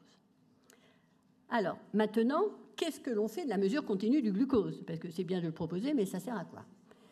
Toujours chez ces mêmes patients, à la mesure continue du glucose, dans les données de la littérature, il semble que les pics de glucose supérieurs à 200 mg par décilitre, là il y a une erreur, donc puissent être des éléments très discriminants par rapport aux troubles glucosés et par rapport au retentissement pulmonaire. Donc si il n'y a pas de pic supérieur à 200 mg, on propose de faire le dépistage annuel comme il est fait habituellement. Si on a des pics supérieurs à 2 grammes, à ce moment-là, on propose aux patients la mise en place de mesures hygiéno-diététiques et de poursuivre donc le dépistage. Alors, on a identifié 4 situations particulières. La première situation, c'est le patient avec atteinte respiratoire et ou nutritionnelle sévère et AGPO normal. Dans ce cas-là, le référentiel propose une mesure continue du glucose pour éventuellement rechercher des éventuels pics glycémiques qui n'ont pas été révélés par la GPO. Si le patient est suffisant pancréatique, vous savez, les suffisants pancréatiques ont une tolérance au glucose qui est très, très normalisée, on propose de faire un dépistage tous les 2 ans chez les patients stables ou tous les ans en cas de dégradation. En cas d'alimentation entérale nocturne, alors la GPO n'est pas indiquée puisque votre patient, par définition, il ne peut pas être à jeun, donc c'est la mesure continue du glucose qu'il faut préconiser en première intention. En cas d'exacerbation pulmonaire ou de corticothérapie prolongée, à ce moment-là, il est pertinent, c'est à discuter avec le patient, de réaliser soit une mesure continue du glucose, soit des glycémies capillaires postprandiales pour évaluer les excursions glycémiques. Dans ce référentiel, on a voulu beaucoup insister sur le parcours patient. Ce parcours patient doit bien sûr être réalisé dans le cadre d'une prise en charge et d'un accompagnement thérapeutique par une équipe pluriprofessionnelle. Les médecins, les infirmières, les diététiciennes, les éducateurs médico-sportifs, les psychologues. Ce parcours, il doit se faire au sein du CRCM, bien sûr, en lien avec les services de diabétologie, ou alors uniquement ou dans le service de diabétologie. Ça, c'est à chacun son organisation sur le terrain, mais je crois qu'il doit y avoir collaboration entre les diabétologues et les CRCM. Et puis surtout, il faut que l'analyse de la GPO comme de la mesure continue de glucose, elle doit se faire dans le contexte patient, c'est-à-dire quel est l'état pulmonaire, quel est l'état nutritionnel, quel est le profil psychologique du patient au moment donné, par exemple un adolescent, on n'aura pas du tout la même réaction.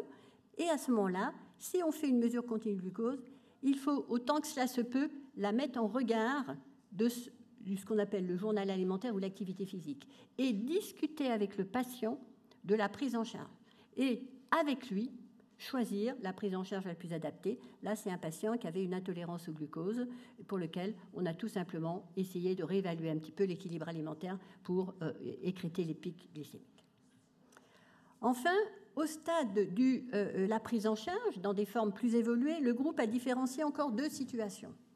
La première situation, c'est le patient qui a un diabète nouvellement diagnostiqué à la GPO, une hémoglobine A1C supérieure à 5,5%, associée avec un déclin pulmonaire, une croissance ralentie, un retard pubertaire.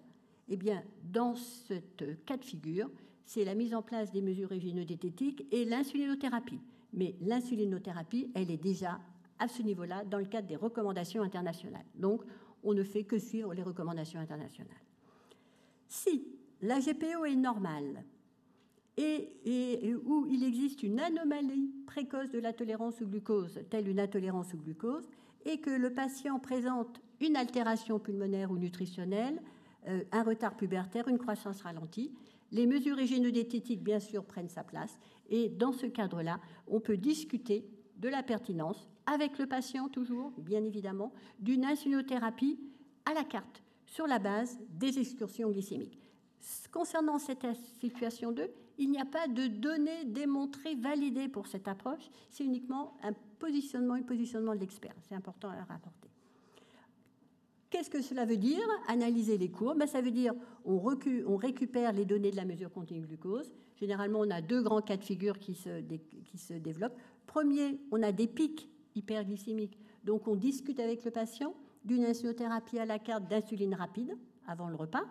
le repas le plus hyperglycémiant, mais ça peut être aussi le repas pour lequel on est disponible. Si vous avez 3 pics et si vous arrivez à contrôler par exemple le pic du matin et du soir, c'est déjà ça. Même si à midi on ne veut pas faire son injection d'insuline parce que c'est au travail ou puisque c'est à l'école et qu'on ne veut pas la faire, c'est déjà ça de gagner. Si vos patients ont une hyperglycémie à jeun, et ça c'est ceux qui font un grignotage chronique, parfois on a une hyperglycémie comme ça sur toute la journée, on peut proposer une injection d'insuline lente que l'on fait le soir à la maison tranquillement. Toujours pareil, discussion avec le patient. Voilà, donc voilà, je voulais vous présenter ce référentiel. Je profite de l'occasion qui m'est donnée pour remercier toutes les personnes qui ont travaillé sur ce référentiel. Donc Laurence Weiss, qui a été le chef d'orchestre de ce travail, Philippe Rex, Hélène Monnier-Punard, Olivia Roncin, Jacques Beltran, Kitry Renaud, Laurent Mély, Pierre-Régis Burgel, Nathalie Stremler, Luc Rakoto-Arizoa, Alfonso Caldesi, Kevin Berge, Nathalie Bendelac, Michel Abelli. Et je remercie aussi très chaleureusement Stéphane Mazur et Cécile Morel qui nous ont aidés pour l'enquête nationale, qui nous ont aidés pour la diffusion. Et surtout, vous pouvez avoir l'intégralité de ce document sur les sites des différentes sociétés savantes, la Société francophone de la mucoviscidose, la Société francophone du diabète, la Société française d'endocrino-diabéto-pédiatrique. Vous pouvez l'avoir en ligne et vous pouvez également l'avoir dans la revue Diabète et maladies métaboliques. Donc, n'hésitez pas à parcourir complètement ce document pour vous en y imprégner. Je vous remercie pour votre attention.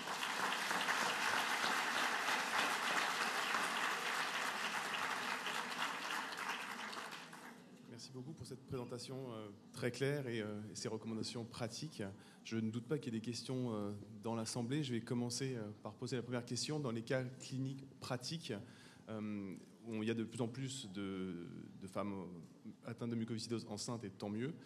Souvent, on a notre diabétologue référent en muco, mais le parcours de la femme diabétique, du diabète gestationnel, est souvent pas le même. Est-ce que du coup, vous avez des recommandations ou des insights sur est-ce qu'on se contente de la GPO, est-ce qu'on va plus loin chez les patientes à risque, notamment quand elles ont un VMS un peu plus bas et qu'on a, entre guillemets, envie de surveiller un peu plus ces patientes-là? Alors, des recommandations, alors là, on n'en a pas.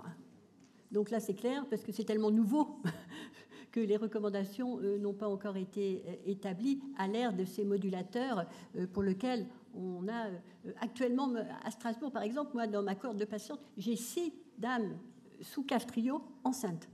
Donc, je dis, c'est l'épidémie. C'est vraiment, c'est extrêmement positif. Concernant la prise en charge, alors, concernant la prise en charge, il y a la prise en charge avant la conception et la prise en charge après la conception. Très souvent, actuellement, nous, ce qu'on conseille en diabétologie, c'est quand une femme décide à un souhait de grossesse, c'est qu'elle en parle avec son équipe, de façon à appréhender l'équilibre des glycémies avant la grossesse, avant la conception. Ça, c'est le premier point. Donc, moi, je vous invite vraiment, chez vos jeunes femmes, à aborder la question, je ne sais pas si vous le faites, mais c'est certainement des questions qui vont être se poser dans les années à venir. Donc, le dépistage, ça passe déjà par l'information des patientes à l'équilibre avant la grossesse. Concernant le suivi après la grossesse, à Strasbourg, nous, en diabétologie, ce que l'on fait, c'est qu'on s'est aligné sur le suivi que l'on fait de nos femmes ayant un diabète de type 1 et étant enceintes. C'est-à-dire, on préconise, compte tenu de l'enjeu qui est l'enjeu de la grossesse, qui est quand même extrêmement important, on préconise donc des cibles que l'on a empreintes de la diabétologie du diabète de type 1, c'est-à-dire l'intervalle dans la cible 63, je m'excuse de cet aspect technique, mais pour dire que c'est très très précis, 63 à 140 mg par décilitre, qui doit être au moins supérieur à 80%. Et puis, chez ces femmes, donc, on les accompagne sous la forme d'une consultation par mois pour rester dans ces cibles. L'enjeu, c'est les complications materno-fétales qui devraient diminuer si on a un bon contrôle des glycémiques en lien avec le diabète. Voilà. Donc, je crois que c'est vraiment quelque chose qui a besoin d'être accompagné puisque c'est vraiment tout nouveau. Moi, j'ai une question aussi, s'il n'y a pas de questions pour l'instant dans la salle.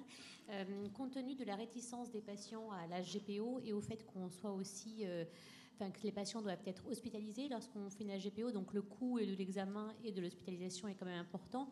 Pourquoi finalement on ne fait pas, vos recommandations, c'est pas de faire une mesure continue du glucose à tout le monde, puisque quand on voit vos recommandations, quasiment tout aboutit à la mesure continue du glucose. Alors, vous avez raison, mais c'est difficile. Le problème de la mesure continue du glucose, c'est qu'on n'a pas de valeur seuil. Vous voyez, c'est ça. Et je pense que les travaux dans les quelques années à venir, là, ça va être de déterminer les seuils. À partir de quelle valeur seuil, de paramètres de la mesure continue du glucose, vous pouvez rattacher à une intolérance au glucose, à un diabète. Et ça, ces valeurs, on ne les a pas. Et tant qu'on n'a pas ces valeurs, on ne peut pas substituer à la GPO. Vous voyez, c'est ce qu'on a fait. Ce que l'on fait, c'est que si la GPO n'est pas faite, surtout, il faut dépister. Je crois que ça, c'est le message. Il faut dépister à GPO. Si la GPO n'est pas faite, mesure continue de glucose. Mais comme on n'a pas ces valeurs seuil, on ne peut pas substituer. C'est ça la problématique actuelle.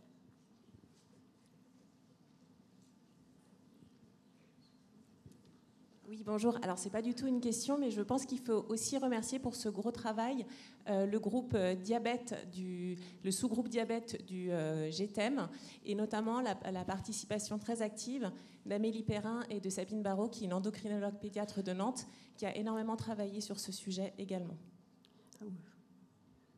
Merci. Oui, bonjour Dominique Hubert. J'avais une question concernant les hypoglycémies qu'on peut trouver dans des HGPO ou dans d'autres situations. Est-ce que pour toi, c'est une indication à faire une mesure de continu du glucose? Alors, bon, c'est vrai que le premier trouble de la tolérance au glucose, aussi paradoxal que cela puisse paraître, c'est en fait un pic de insuline inadapté et la survenue d'une hypoglycémie. Là, tu as entièrement raison, c'est vraiment et on le voit dans la mucoviscidose, on le voit assez souvent, ça. Le problème, c'est que les dispositifs de mesure continue du glucose, actuellement, dans les valeurs basses, peuvent ne pas être fiables.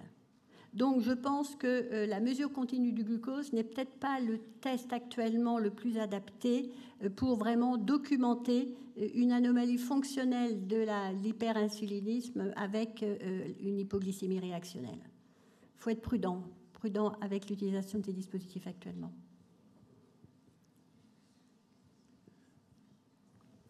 Ouais, juste un commentaire dont je connais la réponse, mais peut-être que tu peux rappeler les modalités de prise en charge par la sécurité sociale de ces dispositifs aussi, parce que c'est quand même un problème. Hein. Ouais.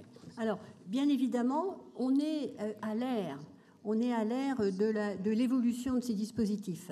Actuellement, la mesure continue du glucose en diabétologie n'est prise en charge par l'assurance maladie que si un patient a 3 injections d'insuline par jour. Mais je vais vous dire autre chose aussi. Au mois de juillet va sortir la validation par l'assurance maladie de la prise en charge de la mesure continue du glucose pour une injection d'insuline basale.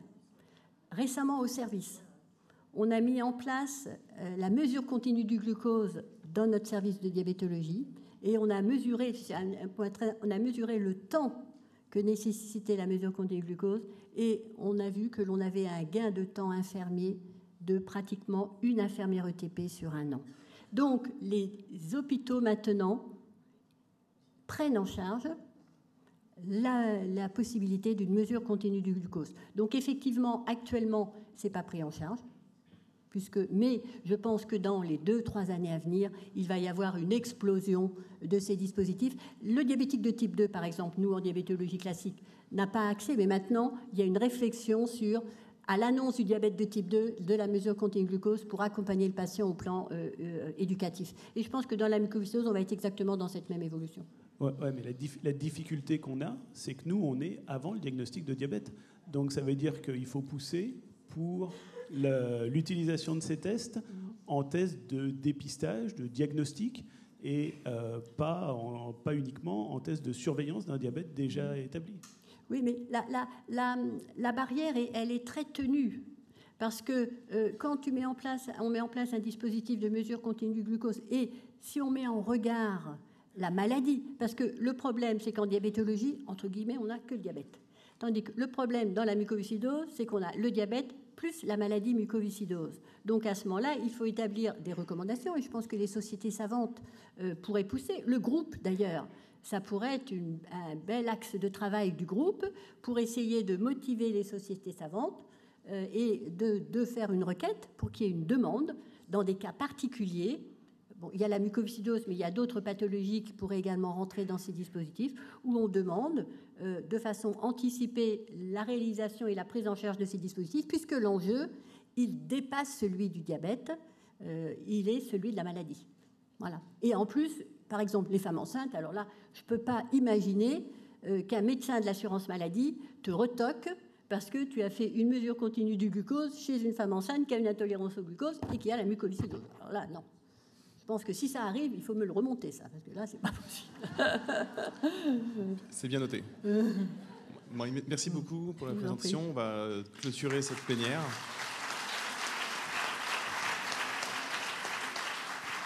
Je vous remercie tout le monde pour les questions et les interactions extrêmement diverses et intéressantes.